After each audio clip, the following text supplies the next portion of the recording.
Assalamu alaikum students. Today we are going to continue our third chapter of Geography class 7 और आज का हमारा topic है difference between weather and climate. Last time हम लोगों ने लेयर स्ट्रक्चर ऑफ एटमॉस्फेयर को पढ़ा था और उसमें हमने ट्रोपोस्फेयर, स्ट्रेटोस्फेयर, मीजोस्फेयर, थर्मोस्फेयर को देखा था। आज हम देखेंगे कि वेदर और क्लाइमेट में क्या फ़र्क है। इन जनरल अगर मैं आपको ब्रीफली बता सकूं तो वेदर उसको कहते हैं जो एक ख़ास मखसूस पर्टिकुलर जगह का टेम्परेचर जब आप ले रहे हों या उसके मौसमी हालात को आप देख रहे हों, जिसमें temperature, atmospheric pressure, wind speed, air humidity and precipitation, अगर आप ख़ास जगह का ख़ास टाइम पे ले रहे हैं। इसकी एग्जांपल मैं आपको इस तरह से देता हूँ कि आपसे अगर कहा जाए कि 15 जुलाई को रात को 2 बजे बारिश होगी, तो ये आप वेदर बता रहे हैं क्योंकि आप एक ख़ास टाइम बता रहे हैं, ख़ास मतलब जगह बता रहे हैं कि लाहौर के अंदर होगी बारिश, तो ये वेदर कहलाएगा। लेकिन अगर आपसे ये पूछा जाए कि जून के महीने के अंदर अमूमन लाहौर का टेम्परेचर क्या होता है, तो आप कहेंगे गर्मी होती है। तो ये जो आप बताएंगे कि एवरेज के हर साल जून के अंदर गर्मियाँ होती हैं, ये क्लाइमेट कहलाएगा। तो दोनों में फ़र्क जो बज़ाहिर है, अगर मैं आपको ब्रीफली बता सकूं तो ये टाइम का फ़र्क है। अगर आप स्पेसिफ़िक टाइम, स्पेसिफ़िक जगह का टेम्परेचर या उसके मौसमी हालात बता रहे हैं कि इतना एटमॉस्फेरिक प्रेशर होगा या विंड स्पीड इतनी होगी, तो वो वेदर कहलाएगा। लेकिन अगर आपसे ये पूछा जाए कि आप पूरे पिछले 10-12 सालों का देख कर बताएं कि जून का महीना कैसा होता है या जून के अंदर मौसम कैसा होता है या जुलाई के अंदर मौसम कैसा होता है, तो आप कहेंगे गर्मी होती है। लेकिन ये ज़रूरी नहीं है कि क्लाइमेट जब आप बता रहे हैं तो वो बिल्कुल दुरुस्त हो। देर इज़ अ पॉसिबिलिटी कि आप जून को कह रहे हैं कि जी गर्मियाँ होती हैं, लेकिन 12 जून को शायद अच्छा मौसम हो क्योंकि वहाँ बारिश हुई भी हो। सो ये बहुत इंपॉर्टेंट है। तो आइए थोड़ा सा रीड करके इसको क्लियर करते हैं। Weather is the whole condition of temperature, atmospheric pressure, wind speed, air humidity and precipitation, rain and snow of a particular place at a particular time. मैंने बताया जैसे वेदर जो है पर्टिकुलर प्लेस और पर्टिकुलर टाइम के लिए है। Weather changes with time while the climate is the average weather condition of a particular place that persist there for a longer time. Weather क्योंकि चेंज होता रहता है, अगर आज गर्मी है तो कल अच्छा मौसम हो सकता है, अगर कल अच्छा मौसम है तो परसों फिर गर्मी हो सकती है। लेकिन जब आप क्लाइमेट की बात करते हैं तो आप लॉन्गर पीरियड ऑफ टाइम में देख रहे होते हैं कि टेम्परेचर अमूमन कैसा ही रहता है यहाँ पे। The only difference between weather and climate is that weather is the atmospheric condition of some place at particular time, while climate is the atmospheric conditions of particular place during a long time. तो time का फ़र्क है। जब आप एक मखसूस time की बात करेंगे तो डेफिनेटली हो सकता है कि 1 घंटे पहले बारिश हो रही हो, 1 घंटे बाद फिर अच्छा मौसम हो जाए या फिर ख़राब हो जाए या गर्मी हो जाए या हो सकता है बर्फ़बारी हो जाए। तो टाइम टू टाइम वेदर तो चेंज हो सकता है। लेकिन जब आप क्लाइमेट की बात करते हैं तो आप अमूमन यही बात करेंगे कि जनवरी और दिसंबर में पाकिस्तान में सर्दी होती है, जून जुलाई में गर्मी होती है, अप्रैल का मौसम और ये सितंबर वाला जो मौसम होता है वो नॉर्मल रहता है, ना ज़्यादा सर्दी होती है ना ज़्यादा गर्मी होती है। नेक्स्ट टॉपिक है हमारा, हम देखेंगे climate change over the earth surface. The atmosphere of earth changes due to the activities of human beings. Humans make roads, buildings, dams, etc. to fulfill their needs. In 2009, an international conference was held in Copenhagen, capital of Denmark, on the issue of climate change. अब यहाँ पे उन्होंने बताया कि atmosphere के अंदर जो changes हो रही होती हैं वो इंसान की एक्टिविटीज़ की वजह से हो रही होती हैं।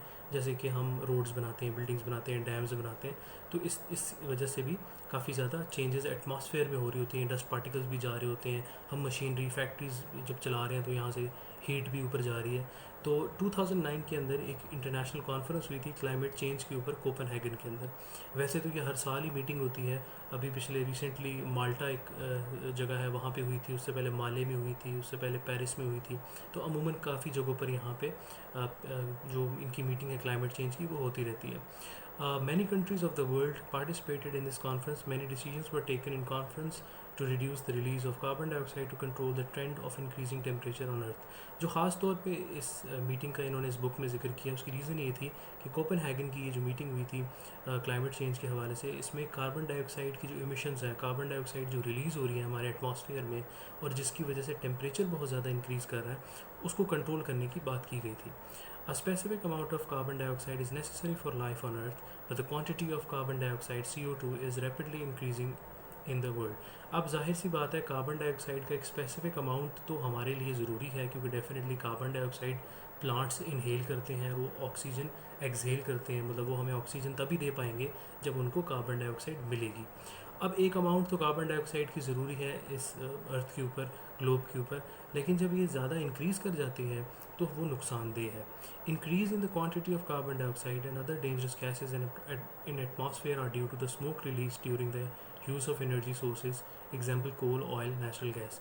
और हम ये भी बात कर चुके हैं लास्ट अपने लेक्चर के अंदर कि कार्बन डाइऑक्साइड किस तरह से रिलीज़ होती है जब वो फैक्ट्रीज़ के अंदर या गाड़ियों के अंदर कोयला या ऑयल या नेचुरल गैस जलता है, तो उससे कार्बन डाइऑक्साइड रिलीज़ होती है और वो हमारे एटमॉस्फेयर में शामिल हो जाती है।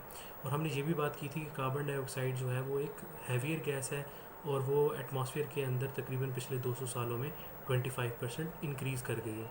Carbon dioxide and other gases absorb the heat coming from earth, और जब अर्थ से हीट निकलती है और एटमॉस्फेयर में जाने के लिए मतलब रिलीज़ करता है अर्थ अपनी हीट को, तो कार्बन डाइऑक्साइड क्योंकि हैवी है और बाकी तमाम गैसेस के साथ मिलके वो उस हीट को अब्जॉर्ब कर लेता है और इसी एटमॉस्फेयर में उसको रखता है, जिससे हीट इंक्रीज़ करना शुरू कर देती है और हमारी अर्थ का जो टेम्परेचर है वो ज़्यादा हो जाता है। इसलिए कहते हैं कार्बन डाइऑक्साइड एटमॉस्फेयर में जितनी ज़्यादा होगी उतनी ज़्यादा गर्मी होगी। In this way, the climate of the world is affected and it is changing. When volcanism occurs, dust particles and gases, etc., enter in air in huge amounts. It also results in changes in climate. और ना सिर्फ carbon dioxide और factories और गाड़ियाँ और इंसान की activities, बल्कि जो नेचुरल एक्टिविटीज़ हैं जिसमें वॉल्केनिज़म है, जब वॉल्केनोज भी इरप्ट करते हैं तो साथ में मुख्तलिफ गैसेस भी निकलती हैं और पार्टिकल्स भी निकलते हैं गैसेस के, डस्ट पार्टिकल्स के, जिसकी वजह से एटमॉस्फेयर इफेक्ट होता है और क्लाइमेट भी उसके साथ इफेक्ट होता है। अब हम नेक्स्ट बात करेंगे सिग्निफिकेंस ऑफ ओजोन लेयर। ये ओजोन लेयर हमारे लिए क्यों ज़रूरी है? हमने अपने वेरिएबल गैसेस के अंदर देखा था कि कार्बन डाइऑक्साइड और वाटर वेपर्स के साथ साथ ओजोन लेयर O3 भी इम्पॉर्टेंट थी।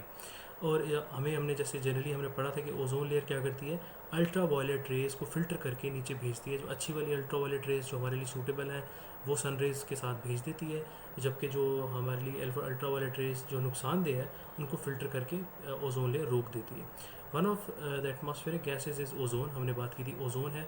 और ये याद रखिएगा, और एटमॉस्फेयर के अंदर ये स्ट्रेटोस्फेयर के अंदर ओजोन होती है, जो कि हमने लास्ट लेक्चर में बात की थी कि स्ट्रेटोस्फेयर की हाइट तकरीबन दुनिया अर्थ की ज़मीन से 16 to 50 किलोमीटर्स है। तो ये आप जिनको आइडिया नहीं है स्ट्रेटोस्फेयर का, काइंडली वो लास्ट लेक्चर ज़रूर देखें।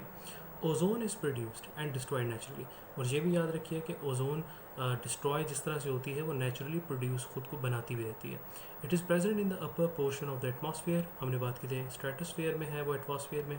It absorbs ultraviolet rays and sends other sun rays to earth after filtration. Ozone layer क्या करती है, सन रेज को फिल्टर करके नीचे भेजती है, जो हमारे लिए फ़ायदेमंद है, और जो नुकसानदेह अल्ट्रावायलेट रेज होती है उनको रोक देती है। In this way, life is protected from ultraviolet rays. Ultraviolet rays cause skin cancer and eye diseases. अगर खुदा न खास्ता अल्ट्रावायलेट रेज फ़िल्टर होने के बावजूद, या मतलब फ़िल्टर हुए बगैर अगर नीचे आ जाए तो फिर क्या होगा कि हमें स्किन कैंसर हो सकता है और हमें आई डिजीज़ हो सकती हैं और हमें नुकसान पहुँचाएगी, और ज़ाहिर है इसी तरह एनिमल्स को और प्लांट्स को भी नुकसान पहुँचाएगी। If the quantity of ozone gas decreases, the ultraviolet rays will reach the earth, which is harmful for life. Therefore, the presence of ozone is necessary. और अगर जैसे हमने पहले बात की कि ये ओजोन लेयर कम हो जाए, एटमॉस्फेयर के अंदर डिस्ट्रॉय हो जाए या डिप्लीट हो जाएगी, तो क्या होगा कि फिर अल्ट्रावायलेट रेज अर्थ पे पहुंच जाएंगी और वो हमें नुकसान पहुंचाएगी। और इसलिए हमने कहते हैं कि ओजोन लेयर हमारे लिए बहुत इंपॉर्टेंट है, और हमें ख्याल करना चाहिए कि जिस तरह के कार्बन डाइऑक्साइड एमिशंस और स्मोक वगैरह को कम से कम हमें एटमॉस्फेयर में रिलीज़ करना चाहिए। आगे हम देखेंगे कॉजेज़ ऑफ ओजोन डिप्लीशन, कि ये फिर डिप्लीट क्यों हो रही है, डिप्लीट होता है, डिस्ट्रॉय क्यों हो रही है, ख़त्म क्यों हो रही है, कम क्यों हो रही है ozone. The information gathered from satellite helps us in studying ozone gas. हम सेटेलाइट्स के थ्रू ओजोन गैस को स्टडी करते हैं। The layer of ozone has become thin at different places, और हमने जब सेटेलाइट से स्टडी किया है तो उससे ये पता चला है कि ओजोन लेयर बहुत जगहों पे कम होगी, थिन हो गई है। One of the main reasons for reduction and destruction of ozone gas is CFC gas. ये बहुत इंपॉर्टेंट है CFC गैस, जिसको क्लोरोफ्लोरो कार्बन कहते हैं। ये वो गैस है जो हमारे कंप्रेसर्स के अंदर, ख़ासतौर पे हमारे एयर कंडीशनर या हमारे जो रेफ्रिजरेटर्स हैं, फ्रिज हैं, उनके अंदर होती है, वहाँ से गैस रिलीज़ होती है, और जब ये एटमॉस्फेयर में जाती है CFC गैस, तो ये ओजोन लेयर को डिस्ट्रॉय करती है। It contains fluorine and carbon items. The mixture enters atmosphere and breaks the ozone layer. और ज़ाहिर है ये जब जाती है फ्लोरीन और कार्बन के आइटम्स एटमॉस्फेयर में, तो ये ओजोन को डिस्ट्रॉय करते हैं. Human activities are also destroying ozone gas. CFC is use to keep की refrigerator cool and in different sprays. और ये मैंने जैसे बताया रेफ्रिजरेटर और AC और कंप्रेसर्स में मोस्टली यूज़ होती है CFC की. और डिफरेंट स्प्रे जो हैं हमारे, उनके अंदर भी ये यूज़ होती है gas. CFC is released from such instruments and destroys ozone. तो हमारा जो एक ख़ास वजह है जिससे डिप्लीट हो रही है हमारी ओजोन, वो है CFC गैसेस, क्लोरोफ्लोरोकार्बन गैसेस. आगे हमारा टॉपिक है measures to overcome problem of ozone depletion. तो फिर क्या ऐसे काम किए जा रहे हैं, मेजर्स लिए जा रहे हैं जिनसे ओजोन डिप्लीशन कम हो जाए. तो एक ख़ास जो काम किया गया था, जब मुख्तलिफ क्लाइमेट चेंज की मीटिंग्स होती हैं दुनिया में, तो उन्होंने CFC को कन्वर्ट करके HCFC कर दिया था. मतलब उसके अंदर हाइड्रोजन का कंपोनेंट ऐड कर दिया था कि क्लोरोफ्लोरोकार्बन क्योंकि डिस्ट्रॉय करती है ओजोन को, तो HCFC हाइड्रोक्लोरोफ्लोरोकार्बन यूज़ की जाएगी. जबकि ये भी नुकसान पहुंचाती है हाइड्रोक्लोरोफ्लोरोकार्बन, लेकिन ये कम तादाद में नुकसान पहुंचाती है. और मैंने आपको बताया था ओजोन लेयर जैसी डिस्ट्रॉय होती है तो ख़ुद को बनाना भी शुरू कर देती है. तो CFC जो है वो तेज़ी से डिस्ट्रॉय कर रहा था ओजोन को. HCFC जो है वो आहिस्ता आहिस्ता डिस्ट्रॉय करेगी. हम इसको रीड भी कर लेते हैं. In the last few years different countries have taken good steps for the reduction of CFC and there are better results. और CFC को रिड्यूस करने के लिए काफ़ी कंट्रीज़ ने एक्शन लिया है. The information about earth that was collected from NASA and other sources shows that the depletion in ozone gas has slowed. अब देखा जाए तो ओजोन गैस की डिप्लीशन में स्लो डाउन हो गया. The main reason for this reduction is decrease in the use of CFC and then complete ban on it. और जब 2009 में मीटिंग हुई और उससे पहले भी CFC के ऊपर जब बैन लगा और आहिस्ता आहिस्ता इसका कम इस्तेमाल होना शुरू हुआ, और अब तो ये बिल्कुल ही कम ख़त्म हो गया इसका यूज़. तो इसकी वजह से ओजोन का जो डिप्लीशन है वो भी स्लो हो गया, मतलब कम नुकसान पहुँच रहा है ओजोन को. Now other gases are used in place of CFCs. For example HCFC gas is used. जैसे मैंने आपको बताया CFC की जगह अब HCFC यूज़ होती है, जिसमें जो कि मिक्सचर है कार्बन, हाइड्रोजन, क्लोरीन और फ्लोरीन का. This gas is less injurious to as compare to CFC. जैसे मैंने बताया ये भी नुकसान पहुँचाती है ओजोन को, लेकिन कम नुकसान पहुँचाती है. Let it be hoped that we will save ozone layer till the middle of this century. और हम ये मानते हैं कि 2050 तक हम ये ओजोन को बचा लेंगे और ये गैसेस को भी कन्वर्ट करके नई चीज़ें यूज़ करना शुरू कर देंगे. यहाँ पे हमारा हो गया चैप्टर ख़त्म. आई होप सो कि आप इस चैप्टर के बाद इसके MCQ, शॉर्ट क्वेश्चंस और लॉन्ग क्वेश्चन याद करेंगे और अपने कॉपीज़ में लिख के भी इसको याद करेंगे. तो थैंक यू वेरी मच.